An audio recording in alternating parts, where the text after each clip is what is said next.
Assalamu alaikum wa rahmatullah. This is Muhammad Rabiul Islam, English teacher, Manani Vidyaniketan School and College. Our today's topic is narration, which is designed for class 8 and 9.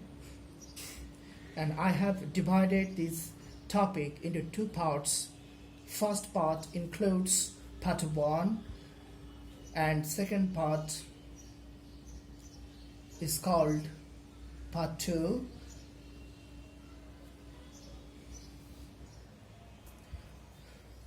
আমরা আমাদের আজকের লেকচারে বাক্য অনুযায়ী reporting ভার্বের যে পরিবর্তন হয়ে থাকে সেটি পার্ট 1, সেটি ন্যারেশন পার্ট 1 এ অন্তর্ভুক্ত করব এবং টেন্স পরিবর্তন সম্পর্কে এবং কিছু নৈকট্যবাচক শব্দকে দূরত্ববাচক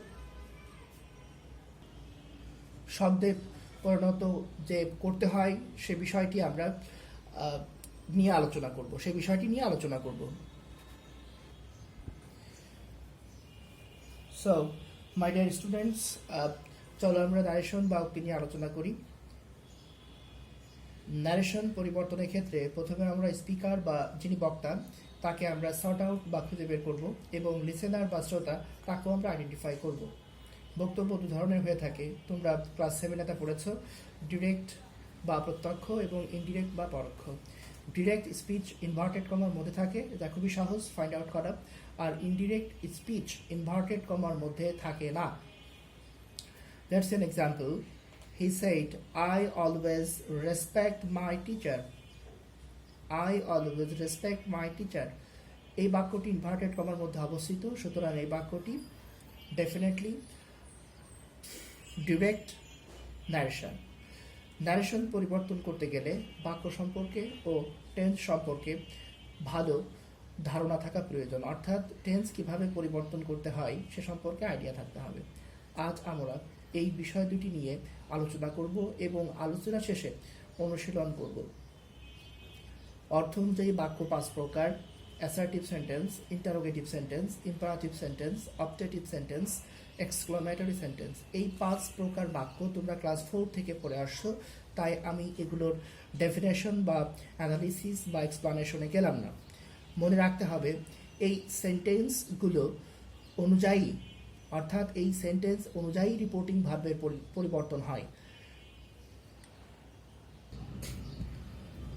নাম্বার 8, আমরা অ্যাসার্টিভ সেন্টেন্স নিয়ে কথা বলবো।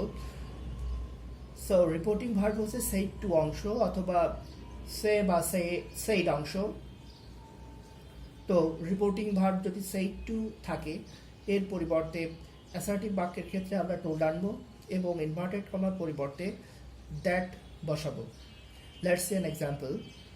Direct speech. He said to me, I shall go. I shall go assertive বাক্য, তাই say to এর পরিবর্তে told বসেছে, ইনভার্টেড কমা উঠিয়ে দিয়ে দ্যাট বসিয়েছে বা বসেছে। আইটা হি এর সাথে পরিবর্তন হয়ে বা পরিবর্তিত হয়ে হি হয়েছে। হি এর পরে শ্যালের যে 5 রূপ সেটি বসেছে, অর্থাৎ উড বসেছে। যদিও শ্যালের 5 রূপ শুড, কিন্তু হি এর পরে আমরা ন্যারেশনের ক্ষেত্রে উড বসাবো। আর তোমরা জানো যে shall, should, may, might, can, could, will, would, need, dare, and to, is to, are to, have to, has to ইত্যাদির পর মেন ভার্বের প্রথম রূপ বসে, সেটি বসেছে। তো আরেকটি বিষয় মাথায় রাখবে, অ্যাসার্টিভ বাক্যে রিপোর্টিং ভার্ব সেইড টু না থেকে যদি সেইস, শুধু সেইড থাকে তাহলে সেই সেইস বা সেইড রেখে দেয় শ্রেয়। একই ব্যক্তি ধারাবাহিকভাবে একাধিক বাক্য বললে অ্যাসার্টিভ বাক্যের ক্ষেত্রে এই পরিবর্তনগুলো হয়। এখন খেয়াল রাখবে, ধারাবাহিকভাবে বলতে স্পিকার কোনো বিরতি নেবে না, সে একাধিক বাক্য একটানা বলবে। সেক্ষেত্রে রিপোর্টিং ভার্ব পরিবর্তনের জন্য সেইড বা টোল্ড, ইনভার্টেড কমার জন্য দ্যাট। দ্বিতীয় বাক্যের ক্ষেত্রে অ্যাডেড, ইনভার্টেড কমার জন্য দ্যাট। তৃতীয় বাক্যের ক্ষেত্রে অলসো অ্যাডেড, ইনভার্টেড কমার জন্য দ্যাট। ফার্দার অ্যাডেড, অতঃপর ফার্দার টোল্ড, অতঃপর ফার্দার সেইড, ইনভার্টেড কমার জন্য দ্যাট। পঞ্চম বাক্যের ক্ষেত্রে again added, again said, again told, তারপর ইনভার্টেড কমা উঠিয়ে দিয়ে দ্যাট বসাতে হবে। উপযুক্ত শব্দগুলো ধারাবাহিকভাবে ব্যবহার করতে হবে। এগুলো তোমরা বারবার অনুশীলনের মধ্য দিয়ে you can bring expertise to yourself. এবার এসো number B, interrogative sentence. Interrogative sentence যদি ইনভার্টেড কমার মধ্যে থাকে তাহলে কি কি পরিবর্তন আনতে হয় সে বিষয় নিয়ে আমরা কথা বলবো। সেই টু এর পরিবর্তে আস্কড হতে পারে, ইনকোয়ার্ড অফ হতে পারে, ডিমান্ডেড অফ হতে পারে, অথবা ওয়ান্টেড টু নো বসতে পারে। তো আমরা প্রাথমিক আলোচনা বলে শুধু আস্কড ব্যবহার করেছি। সেই টু থাকলে আস্কড, সে বা সেইস থাকলে আস্ক বসে। ইনভার্টেড কমার পরিবর্তে ইফ বা ওয়েদার বসে, কিন্তু ডাব্লিউস ওয়ার্ড যেমন হু, হুইচ, হোয়াট, হাউ, হোয়েন ইত্যাদি দ্বারা প্রশ্ন করলে ইনভার্টেড কমার পরিবর্তে ডাব্লিউস ওয়ার্ডটি বসে এবং বাক্যটি অ্যাসার্টিভ হয়ে যায়, অর্থাৎ জিজ্ঞাসা বাক্য আর থাকে না। Let's see some examples. Direct speech. He said to me, will you go? Will you go এটি জিজ্ঞাসা বাক্য, কারণ আমরা জিজ্ঞাসা বাক্যের সংজ্ঞায় জানি যে স্ট্রাকচারাল ফরমেশন হয় সেটি হচ্ছে সাবজেক্টের পূর্বে অক্সিলারি ভার্ব থাকে, অথবা অক্সিলারি ভার্বের পূর্বে ডাব্লিউ শব্দ থাকে এবং অক্সিলারি শব্দটি সাবজেক্টের পূর্বে থাকে। এভাবেই ইন্টারোগেটিভ বাক্য ফরমেশন হয়। তো এখানে he said to me will you go এর indirect form will you go যেহেতু ইন্টারোগেটিভ সেন্টেন্স সেহেতু সেড টু এর পরিবর্তে আস্কড বসাবো। ইনভার্টেড কমার পরিবর্তে ইফ বসাবো। ইউ রিপোর্টিং ভার্বের অবজেক্ট মি এর সাথে পরিবর্তিত হয়ে আই হয়ে গেল সাবজেক্ট। উইলের উড ফর্ম বসলো, গো এর মেন ভার্ব গোই থেকে গেল। He said to me why will you go, এই ইনভার্টেড কমার মধ্যে বাক্যটি ইন্টারোগেটিভ সেন্টেন্স, তাই সেড টু এর পরিবর্তে আস্কড। সূত্রে বলা আছে ডাব্লিউ শব্দ দ্বারা বাক্য শুরু হলে ইনভার্টেড কমার পরিবর্তে সেই ডাব্লিউ ওয়ার্ডটি বসে, যথারীতি আমরা তা বসালাম। ইউ যেহেতু সেকেন্ড পার্সোনাল প্রোনাউন সেহেতু ইউ মি এর সাথে পরিবর্তিত হয়ে আই হয়ে গেল। উইলের দ্বিতীয় রূপ উড এবং গোয়ের যে বেস ফর্ম গই থেকে গেল। এখন বক্তা একাধিক ইন্টারোগেটিভ বাক্য বিরতি না দিয়ে, অর্থাৎ লিসেনারকে কোনো রকম ফ্লো না দিয়ে একাধারে একাধিক বাক্য বললে নিচের নিয়ম অনুসরণ করতে হবে। প্রথম বাক্যের ক্ষেত্রে আস্কড ইনভার্টেড কমা উঠাবার জন্য ইফ বা ওয়েদার আর ডাব্লিউস দ্বারা বাক্য হলে ডাব্লিউস ওয়ার্ড বসে যাবে। দ্বিতীয় বাক্যের ক্ষেত্রে ফার্দার আস্কড, তৃতীয় বাক্যের ক্ষেত্রে এগেন আস্কড। এছাড়াও যদি সে বা সেইস থাকে তাহলে আমরা আস্কডের প্রথম রূপ আস্ক করে দিতে পারি। এভাবেই আমরা পরিবর্তনগুলো সাধন করব। নাম্বার সি, ইম্পারেটিভ বাক্য। তোমরা ইতোমধ্যে জেনেছো যে ইম্পারেটিভ বাক্য মেন ভার্ব দ্বারা শুরু হয় অথবা অ্যাডভার্ব দ্বারাও শুরু হতে পারে, কিন্তু সেখানে নির্দেশ করা, আদেশ করা, অনুরোধ করা, উপদেশ দেওয়া, সুপারিশ করা এই ধরনের অভিব্যক্তিগুলো প্রকাশ করে। তো এই ধরনের অভিব্যক্তিগুলো প্রকাশ করলে রিপোর্টিং ভার্ব বা সেইড অংশের কি পরিবর্তন হয় সেটি আমরা একটু দেখি। ইম্পারেটিভ সেন্টেন্সের ক্ষেত্রে সেইড টু এর পরিবর্তে ordered, requested, commanded, recommended, advised বসে। তবে এই অভিব্যক্তিগুলোর কোনোটি না বোঝালে টোল্ড হয় এবং ইনভার্টেড কমার পরিবর্তে টু হয়। বলে রাখা ভালো, সেনাবাহিনীর প্রধানরা তারা অবশ্যই অর্ডার করেন, নির্দেশ দেন, তবে কমান্ড বা কমান্ডেড ব্যবহার করা শ্রেয়।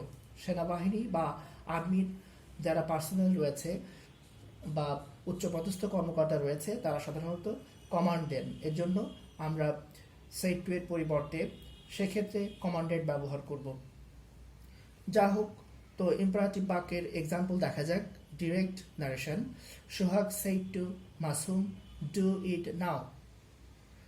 এর পরিবর্তিত রূপ সোহাগ অর্ডার্ড। যেহেতু ডু ইট নাও এটি এখনই করো, এই নাও দ্বারা এখানে জরুরি বোঝানো হয়েছে, নির্দেশকে ইন্ডিকেট করেছে, তাই আমরা এখানে অর্ডার বসাবো। যথারীতি মাসুম বসে গেল এবং ইনভার্টেড কমা উঠাবার জন্য বা এক্সপাঞ্জ করে দেওয়ার জন্য টু বসালাম। আর আমরা জানি টুটা হচ্ছে ইনফিনিটিভ, এরপরে মেইন ভার্বের প্রথম রূপ বসে যায়, ইট বসেছে এবং নাও এর পরিবর্তিত রূপ দেন বসেছে। এখন নাও কিভাবে দেন হলো এই ব্যাপারটি নিয়ে don't be worried about, because আমরা একটি চার্ট আকারে দেখিয়ে দেব কোন কোন শব্দগুলো ডিরেক্ট থেকে ইনডিরেক্ট এ কি কি রূপে পরিবর্তিত হয় সে বিষয়টি নিয়ে আলোচনা করব। আসা যাক number 4, optative sentence. said to এর পরিবর্তে wished, prayed for ব্যবহৃত হয় এবং ইনভার্টেড কমার পরিবর্তে দ্যাট বসে। রিপোর্টেড স্পিচের সাবজেক্ট বসে যায় প্লাস মে বা মাইট বসে। তোমরা ইতিমধ্যে জেনেছ যে মে মাইটের পর মূল ভাব বসে, তাই মূল ভাব বসবে এবং মূল ভাব থেকে বাকি অংশ বসে যাবে। Let's see an example. Mother said, comma inverted comma শুরু, may Allah bless you. Mother prayed that Allah might bless me. যেহেতু said এটি ভার্বের দ্বিতীয় রূপ পাস্ট টেন্স, তাই মে এর পাস্ট রূপ মাইট বসেছে। ইউ এটি সেকেন্ড পার্সোনাল প্রোনাউন, তাই সেইটি আসলে এখানে মা তার সন্তানকে বলতেছে, অর্থাৎ সেটা আমিও হতে পারি। অর্থাৎ মাদার আমাকে বললেন যে আল্লাহ আমার মঙ্গল করুন। সুতরাং ইউ এখানে উজ্জ্ব রয়েছে মি এর সাথে, ধরে নিলাম মি আছে, এই মি এর সাথে ইউ পরিবর্তিত হয়ে মি হয়ে গেল। আশা করি ব্যাপারটি বুঝেছ। আমরা আরও বিশদভাবে প্র্যাকটিস করব, প্র্যাকটিস করলেই আমাদের এই বিষয়গুলো ক্লিয়ার হবে। মাই ডিয়ার স্টুডেন্টস, এবার আমরা নাম্বার এক্সক্লেমেটরি সেন্টেন্সে কি কি পরিবর্তন করতে হয় সে বিষয় নিয়ে আলোচনা করব। বিশেষ করে রিপোর্টিং ভার্বের কি পরিবর্তন হয়। said to এর পরিবর্তে exclaimed with joy, exclaimed with sorrow অথবা exclaimed ব্যবহার করতে হয়।